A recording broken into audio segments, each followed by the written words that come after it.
Viewers அனைவருக்கும் வணக்கம்.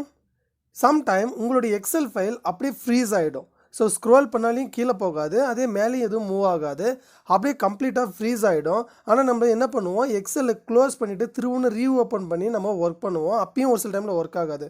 So இந்த மாதிரி இருக்கும்போது அது எப்படி சிம்பிளாக அன்ஃப்ரீஸ் பண்ணுறதுன்னு நம்ம இங்கே பார்க்க போகிறோம். இது ரொம்பவே சிம்பிள் தான். பட் ஆனால் எக்ஸல் பேசிக் லேர்ன் பண்ணிட்டு இருக்கவங்களுக்கு பெரிய விஷயம். முடிஞ்ச அளவுக்கு இந்த தகவல் எல்லாருக்கும் பகிர்ந்து எல்லாருக்கும் தெரியப்படுத்துங்க. ஸோ அதை எப்படி நம்ம பார்க்கலாம் இப்போ.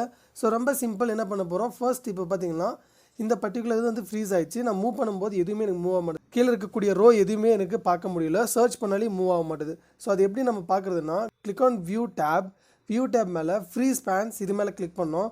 இந்த ஃப்ரீஸ் ஸ்பேன்ஸ் மேலே கிளிக் பண்ண உடனே இந்த வெரி ஃபர்ஸ்ட் ஒன் வந்து அன்ஃப்ரீஸ் ஸ்பேன்ஸ்னு இருக்கும்.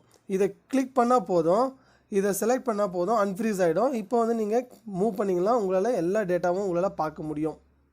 ஸோ உங்கள் எக்ஸல் ஃபைல் நீங்கள் ஹேங் ஆகுதுன்னு நினைக்காதீங்க. ஒரு சில டைமில் அது ஃப்ரீஸ் ஆகிடும். ஸோ இந்த மாதிரி பண்ணும்போது உங்களுடைய எக்ஸல் ஃபைல் வந்து கரெக்டாக ஒர்க் ஆகும். ஸோ கண்டிப்பாக இந்த வீடியோ உங்களுக்கு யூஸ்ஃபுல்லாக இருக்குன்னு நினைக்கிறேன். முடிஞ்ச அளவுக்கு எல்லா ஃப்ரெண்ட்ஸ் கூடயும் பகிர்ந்து இதை பற்றி தெரியப்படுத்துங்க. தேங்க்யூ ஃபார் வாட்சிங்.